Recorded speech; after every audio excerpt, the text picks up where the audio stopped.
Hello friends, welcome back. स्वागत है आप सबका एम विद आरबी परिवार में। आज इस वीडियो में हम बात करने वाले हैं मैथ नंबर सिस्टम टॉपिक को।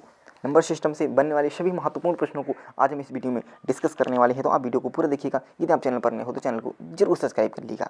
आइए चलते हैं आज के अपने पहले प्रश्न पे। आज का पहला प्रश्न है कि जब रूट में दे रखा होगा, रूट में क्या दे रखा है, root 12 plus root 12 plus root 12 plus root 12, ऐसे प्रश्नों को आप कैसे डील करने वाले हो मात्र 1 सेकंड के अंदर में। सबसे पहले आपको क्या करना है, जो रूट 12 दे रखा है इसके आपको फैक्टर कर लेना है।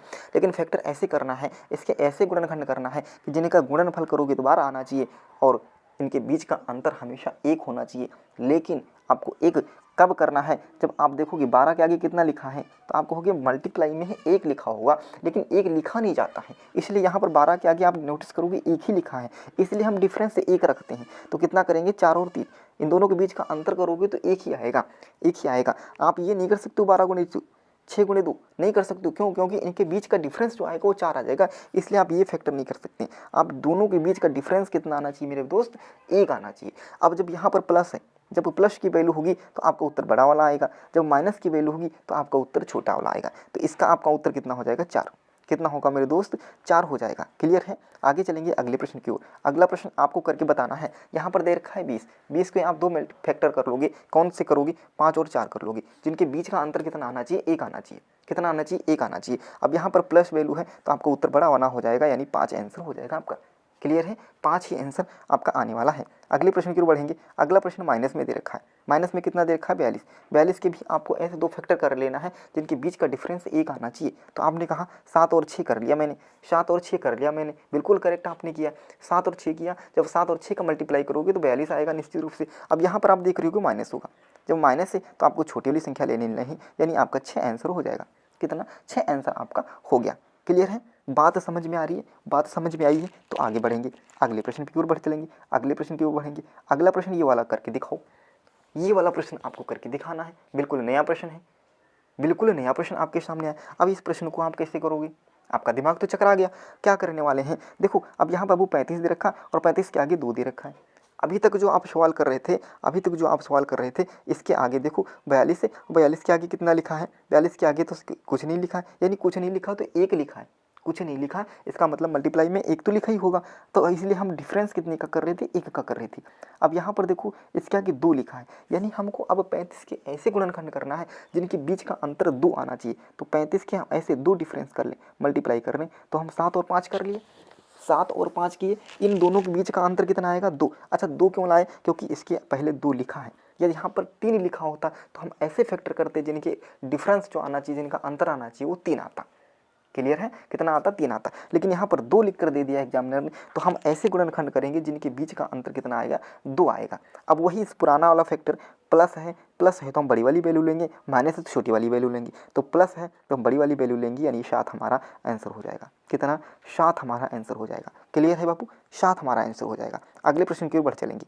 अगला प्रश्न है 143 प्लस रूट 143 प्लस। अब देखो यहाँ पर 143 के हम भी ऐसे 2 फैक्टर कर लेंगे जिनके बीच का डिफरेंस कितना होना चाहिए, 2 होना चाहिए। तो आपने किया कितना, 13 और 11, 13 और 11, 13 और 11 का डिफरेंस जब मल्टीप्लाई करोगे तो आपका 143 आएगा, और 13 और 11 में कितने का डिफरेंस है, 2 का अंतर है। तो 13, अब यहाँ पर वैल्यू क्या प्लस वाली है तो आपका आंसर क्या आ जाएगा, प्लस 13। कितना आ जाएगा, 13 आपका आंसर हो जाएगा। क्लियर है मेरे दोस्त? क्लियर है? तो अगले वाले प्रश्न को आपका उत्तर बताना होगा। आपने कितना कहा, आपका आंसर कितना आएगा, 63 दे रखा है, 63 के आप 2 फैक्टर करोगे कितना हो जाएगा, 9 और 7। कितना हो जाएगा, 9 और 7। हमेशा ध्यान रखना है जब माइनस की वैल्यू होगी तब आपको छोटी वाली संख्या लेनी है। ऐसा नहीं करना है कि पहली संख्या लेनी है, आपने पहली संख्या, अच्छा देखो कोई लोग करेगा 7 गुणे 9 कर लेगा और कोई 9 गुणे 7 करेगा, है ना। तो ये आप ये मत कहना कि हमको पहली वाली संख्या लेनी है, नहीं, जो छोटी संख्या होगी माइनस वाले केस में हमको छोटी वाली संख्या लेनी है। चाहे आप 7 गुणे 9 करो या 9 गुणे 7 करो, आपको माइनस वाले केस में छोटी वाली संख्या लेनी है, यानी आपका आंसर 7 ही होगा। क्लियर है दोस्त? 7 ही होगा। आगे प्रश्न पे चलेंगे। अगला प्रश्न क्या कहा गया, अब अगला प्रश्न दूसरे पैटर्न पे है। कब, जब आपके अंदर रूट में दे रखा होगा और संख्याएं मल्टीप्लाई में दे रखी होंगी। संख्याएं देखो इनके बीच में ना तो प्लस लगा है और ना माइनस लगा है, और ये संख्याएं कहाँ तक गई हैं, अनंत तक गई हैं। कहाँ तक गई हैं दोस्त, अनंत तक गई हैं। जब ये पैटर्न होगा तो जो इसके अंतर लिखा होता है वही आपका आंसर होता है, यानी आपका आंसर कितना हो जाएगा, 23 ही हो जाएगा। कितना होगा मेरे दोस्त, 23 ही हो जाएगा। अगले प्रश्न की ओर बढ़ जाएंगे। अगला प्रश्न क्या कहा गया? अगला प्रश्न कहा गया है कि √3 √3 √3 √3। अब ये देखो अनंत तक नहीं गया। यदि ये अनंत तक गया होता, यदि अनंत तक गया होता तो हमारा आंसर 3 होता। अनंत तक गया होता तो हमारा आंसर 3 ही होता। लेकिन ये अनंत तक ना जा तक करके एक लिमिटेशन में गया है और वहाँ जा करके रुक गया है। जब ऐसे प्रश्न आपको मिलेगा तो जो इसके अंदर दिया रखा गुणा में आप सबसे पहले उसी को लिख लेंगे। 3 दे रखा है, 3 लिख लेंगे। अब 3 कितनी बार दे रखा है तो आप काउंट करोगे, 1 2 3 4 बार दे रखा है। 4 बार दे रखा है तो हमेशा 2 की पावर 2 तो रहेगा और जितनी बार दे रखा है उसकी पावर लगा दोगे। 4 बार दे रखा है तो हम 4 लगा लिए। अब 2 की पावर 4 जब करोगे तो कितना आ जाएगा? 2 दूनी 4 दूनी 8 दूनी 16 आ जाएगा। कितना आ जाएगा? 16 आ जाएगा। बस इसी 16 को उठा करके यहाँ रख देंगे। 16 में से 1 कम करोगे 15, यानी 15/16 आपका क्या हो जाएगा? आंसर हो जाएगा 3 की पावर 15/16। यानी ऑप्शन आपका जो इसमें कोई नहीं दे रखा, यहाँ 2 नहीं 3 होगा, यानी आपका आंसर डी सही हो जाएगा यदि यहाँ पर हम 3 कर दें। 3 की पावर 15/16 आपका करेक्ट आंसर होगा। समझ में आया? नहीं आया तो हम अगले प्रश्न के माध्यम से और अच्छे से समझेंगे। क्या कहा गया है कि 2 √2 √2। तो जो दे रखा है उसको आप सबसे पहले लिख लेंगे। लिख लिए, जो दे रखा है उसको आप सबसे पहले लिख लिए। अब यहाँ पर देखोगे, इधर आएंगे, 2 हमेशा पावर किसकी लगाएंगे? 2 की लगाएंगे। कितनी बार? 1 2 3, 3 बार दे रखा है तो 3 लगाएंगे। 2 की पावर करेंगे 3 तो आपका उत्तर 8 आ जाएगा। जितना आएगा उससे 1 कम कर देंगे, यानी 7/8। 2 की पावर 7/8, यानी आपका ऑप्शन सी एकदम करेक्ट हो जाएगा। ऑप्शन आपका सी जो होगा वो एकदम करेक्ट हो जाएगा। मेरे दोस्त, इसमें आपको कोई भी फार्मूला नहीं यूज करना है कि आप 2 की पावर ये करके फार्मूला लर्न करें। फार्मूला नहीं कुछ लर्न करना है, आपको बस समझना है, बेसिक समझ लेना है। किसी भी प्रकार का कोई भी फार्मूला यूज नहीं करना है। क्लियर है मेरे दोस्त? चलो चलेंगे अगले प्रश्न की ओर। अगला प्रश्न देखो क्या कहा गया है। अगला प्रश्न बहुत अच्छा है। क्या कहा गया है कि x बराबर दे रखा है √63 √2 √63। अब आप ये वाली सीरीज अभी पढ़ चुकी हो और एक माइनस वाली भी सीरीज पढ़ चुकी हो, दोनों पढ़ चुकी हो। आप इसको करोगे, 63 को करोगे तो कितना आएगा? 9 × 7 कर लोगे, प्लस का है तो आपकी बड़ी वैल्यू हो जाएगी 9, यानी x बराबर कितना आ गया? आपका 9 आ गया। y की बात करेंगे तो यहाँ पर 63 दे रखा, फैक्टर आपके यही होंगे, यहाँ पर माइनस है तो आपकी छोटी वैल्यू आ जाएगी यानी 7। और इन दोनों का डिफरेंस आपसे पूछा गया, अंतर, यानी माइनस कर दोगे तो आपका उत्तर कितना आ गया? 2। कितना आ गया? 2। लेकिन इतना टाइम आपको एग्जाम में होगा? इतना आप करोगे?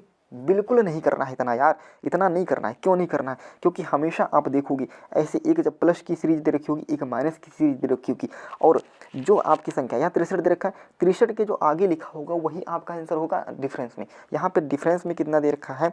यहाँ पे 2 दे रखा है। कितना दे रखा है मेरे दोस्त? 2 दे रखा है। तो आपका उत्तर कितना होगा? 2। निश्चित रूप से आपका उत्तर कितना होगा? 2 हो जाएगा। निश्चित रूप से आपका डिफरेंस 2 होगा, जितना आपको बाहर दे रखा होगा। अगले प्रश्न को देखो। अगला प्रश्न क्या कहा गया है? अगला प्रश्न कह रहा है कि m बराबर ये दे रखा है, n बराबर ये दे रखा है। नहीं लगाना है तुमको, कुछ भी नहीं लगाओ। 13 के आगे कितना लिखा है? 1 लिखा है तो आपका उत्तर 1 हो जाएगा। 13 के आगे कितना लिखा है? 1 लिखा है। अच्छा तुम तो कहो कि 13 के आगे कुछ नहीं लिखा। जब आप मल्टीप्लाई करोगे, यहाँ देखो 13 × 1 कितना आता है? 13, यानी 13 गुणे में 1 लिखा होगा। यहाँ पे कुछ नहीं लिखा है, इसका मतलब गुणे में कितना लिखा होगा? 1 ही लिखा होता है ना। 2 लिखा होता तो इसके आगे लिख देते। तो यहाँ पर देखो 13 का कुछ नहीं लिखा, 1 लिखा है, तो आपका उत्तर कितना हो जाएगा? 13 का कुछ नहीं है, 1 है, आपका आंसर 1 हो गया। डिफरेंस कितना होगा? 1 होगा। क्लियर है? ये बात समझ में आई? समझ में आई? तो बताइएगा आज का सेशन कैसा लगा। यदि आपको अच्छा लगा तो एक लाइक जरूर करिएगा और चैनल को जरूर सब्सक्राइब कर लीजिएगा। थैंक यू, धन्यवाद।